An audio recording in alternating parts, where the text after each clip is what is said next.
bilisan mo na. Ikaw si Ryan Kim, tama ba?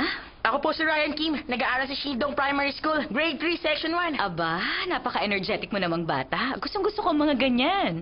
Kasi po kay Papa ako nagmana. Talaga? Napakaswerte ng papa mo dahil meron siyang anak na katulad mo. Siya nga pala. Pasensya na kayo. Hindi ako sigurado kung tama nga bang sinama ko ang anak ko rito. Hayaan mo lang siya makipaglaro sa ibang mga bata rito. Wala namang problema. Papasukin mo na siya. Hanapin mo si Jane at iba pang mga bata ron. Oh, Ryan.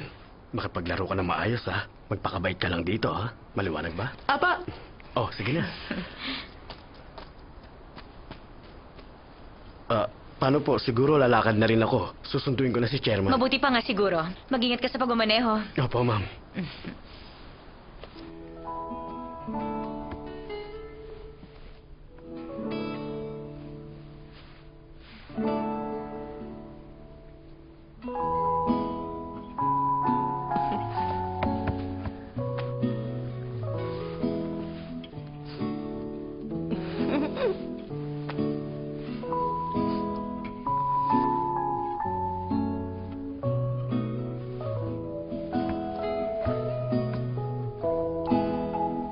Nakita ko nga yan eh.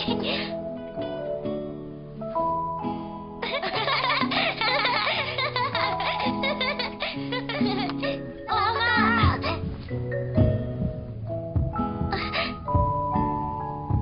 Ito naman.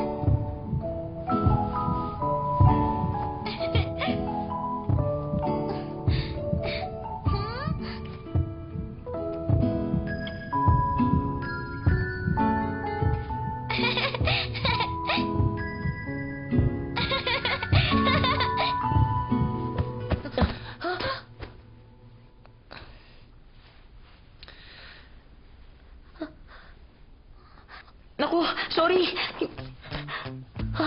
Hindi ko sinasadya. Teka, sino ka ba? Ha? Ako si Ryan Kim. Ano? Ryan Kim?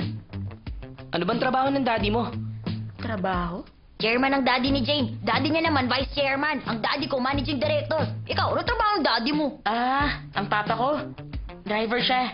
Pinagdadrive niyang chairman kahit saan pumunta. Driver lang siya? Ibig sabihin, ikaw yung anak ni Driver Kim? Tama ka. Kilala mo naman pala ang papa ko eh. Teka, hindi ka bagay dito. Bakit hindi bagay? Dahil anak ka lang ng driver. Tama pala yung sinabi ng daddy ko, na kahit saan, meron talaga mga tao na hindi nalalaman kung saan siya dapat lumugar. Tulad na lang ng pinapakita mo ngayon, isa ka sa kanila. Ano ako? Ang sabi pa niya, dapat ituro agad sa taong yun kung saan siya dapat na lumugar. Yun ang bilin niya. Anong ibig mo sabihin? Pag binugbog kita, hindi ka kaya masaktan? Eh kapag nawalan ng trabaho ang papa mo, makakakain pa ba kayo? Yabang mo! Ito ang dapat sa'yo! Huwag kayong mag-aaway. Hindi kasi maganda ang pag-aaway. Sabi ni daddy. Ano naman ang pangalan mo? Kumusta? Ikaw si Ryan, di ba? Marami akong alam tungkol sa'yo. Lagi kang kinukwento ni Driver Kim. Buti nakarating ka. Inibita ko siya rito. Sana wala mag-aaway sa inyo. Talaga? Lalabas kami. Maglalaro kami ngayon ng baseball. Gusto mo sumali? Baseball? Bakit? Hindi ka marunong nun? Ang totoo, sa lugar namin kilala ko. Dahil magaling ako sa baseball. Home run king ang tawag sa akin. Talaga? Kung ganun pala, tayo na.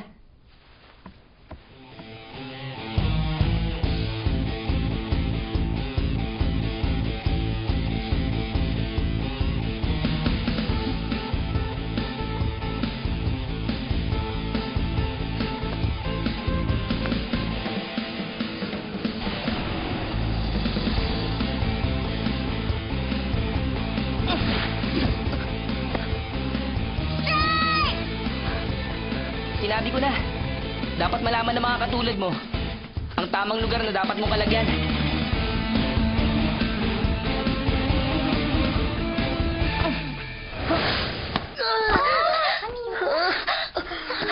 Oh, naku! Ryan, ayos ka lang ba? May dugo ka!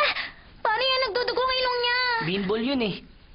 Para mag-walk na siya, doon ka na sa first base.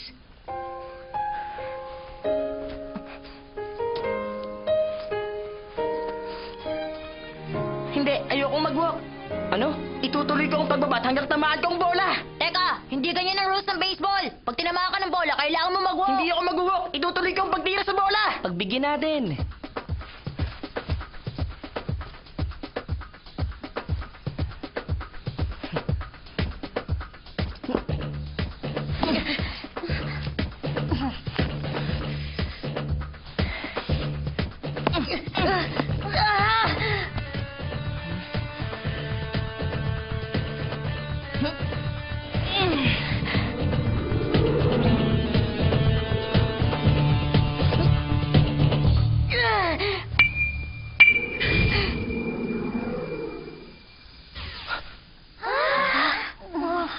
Huh? Takbo na! Ano pa bang hinihintay mo dyan? Takbo na, bilis! Dali ang bola! Kunin mo na! Bilisan mo! Gusto mo rito!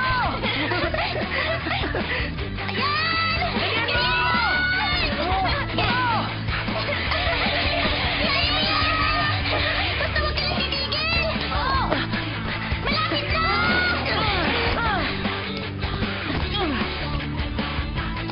Safe! Safe! Safe! Safe!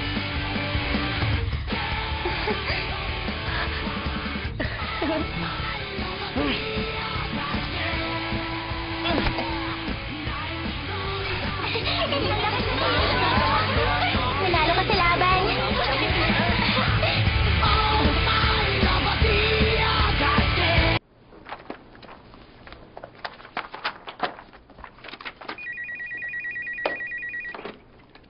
Dear ko pala, pasensya na, katatapos ko lang. Dumating ba ang lahat ng bisita? Ah, ganun ba? Palis na ako rito. Makakalimutan? Ah, teka. Oo, yung regalo.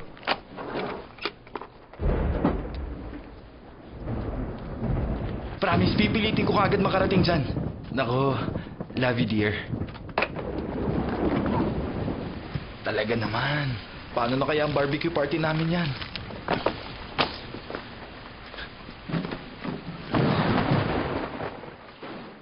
Anong ibig mong sabihin? Bakit napasama ang company na to sa iimbestigahan? Nitong mga nakaraang buwan, nakakuha kami ng ilang matitibay na ebidensya. At ilan sa mga yon ang nagtuturo sa company mo. Ang formal summoning letter ay padadala bukas ng umaga. Pero bago ang lahat, sakaling pumayag kang suportahan ng investigation sa court, maaaring mabawasan ang sentensya mo. Yun ang dahilan kung bakit nandito ako ngayon. Hindi ko maintindihan. Paano ako makakatulong sa investigasyon kung hindi ko alam ang nangyayari? Kahit kailan, wala akong ginawang illegal dito. Kung may nahanap man kayong ebidensya, wala akong kinalaman dyan. Kung wala kang alam, baka yung kaibigan mo meron. Ang tinutukoy ko ay si Jerry Seo.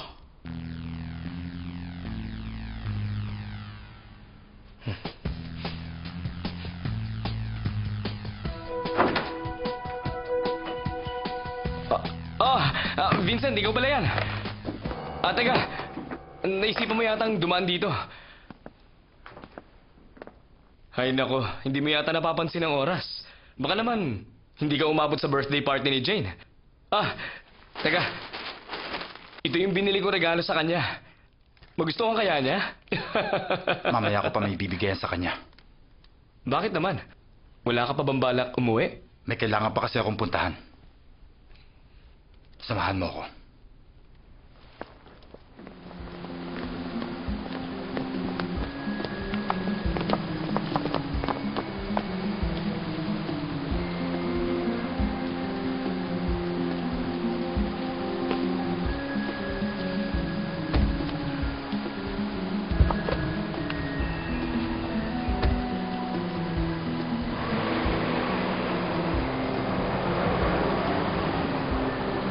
Sabihin mo nga, saan ba tayo pupunta?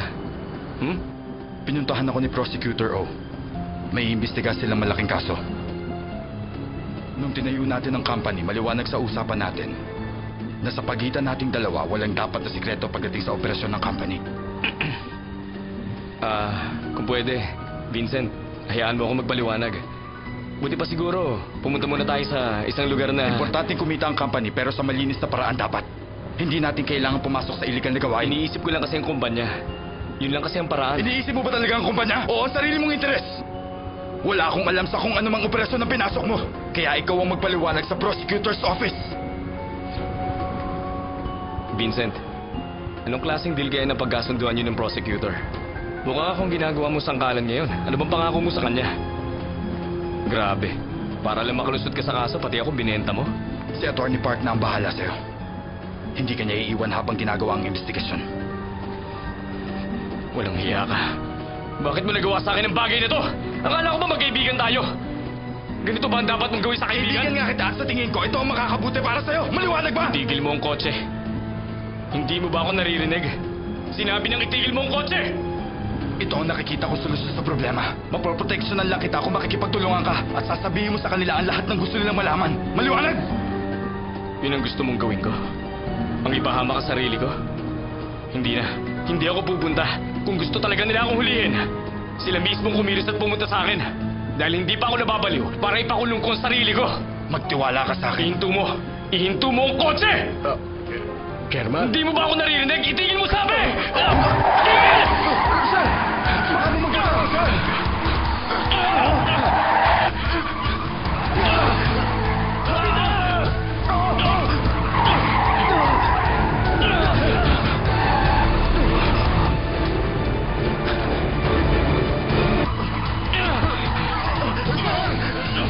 May kotse!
Vincent!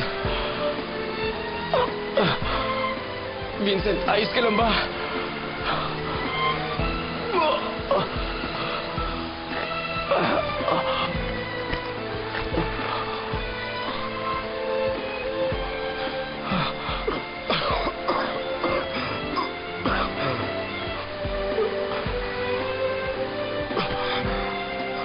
Vice Chairman!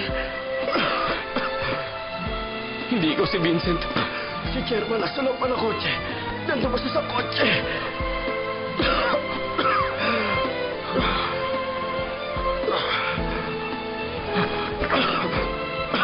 Vincent! Vincent! Hindi! Hindi! Vincent! Hindi! Hindi! Vincent! Vincent!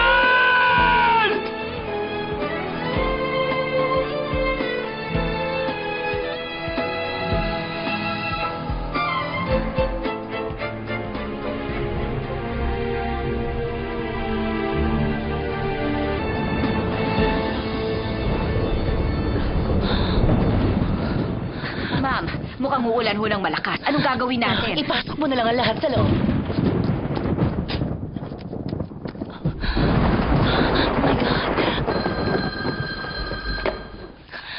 Hello? Ito na nga ang asawa ni Vincent yun. Bakit?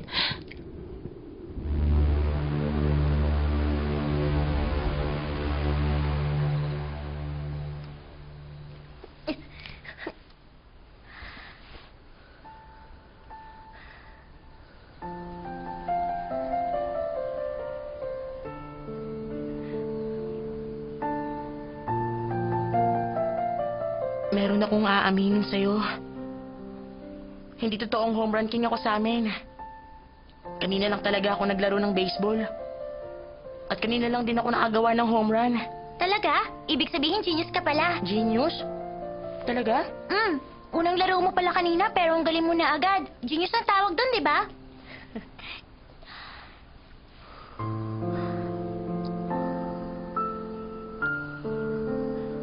Jane, pwede ka bang magpakasal sa akin?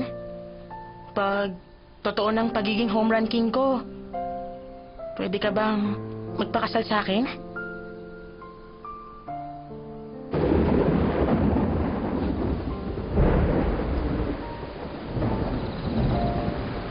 Jane! Jane! Jane! Kailangan nating puntahan ngayon si Daddy. Bilisan mo!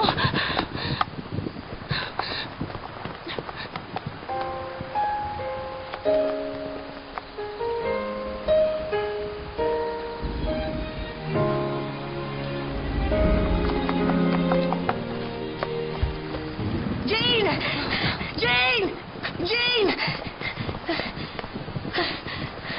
Ito. Yung unang home run ko. Para sa yan. Sige anak, sakay na. Yes. Yun ang sagot ko sa tanong mo kanina. Yun lang muna. Basta mangako ka sa akin na magiging home run king ka. Ah. Maliwanag? Oh!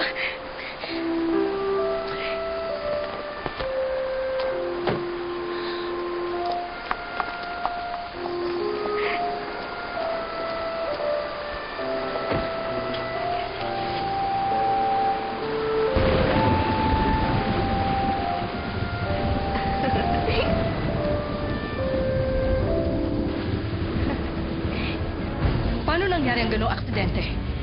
Mr. Seo, pwede ka bang magpaliwanag sa amin? Ang totoo kasi, Ako ang may kasalanan. Prosecutor. Tinatanggap ko ang parusa. Mami, dahan-dahan. Natatakot po ako. Jane, kailangan kasi nating magmadali. Kailangan nating makarating agad sa Daddy mo. Relax ka lang. Malapit na tayong makarating kay Daddy, okay? paano nalagay niya? Lahat ng emergency procedures ginawa na namin. Pero hindi pa rin stable ang lagay ng pasyente. Biglaan ang pagkawala ng chairman. Tapos hindi magandang lagay ng asawa niya. Nasa coma pa rin hanggang ngayon. At yung anak nila, nawawala pa rin hanggang kayo. Pinag-report kasi sa amin kahapon tungkol sa batang nawawala. Maraming salamat. Magpapadala ako ng tao para kilalanin siya. Huwag niyo muna ipamalita. Hanggat hindi pa, nakukumpirma.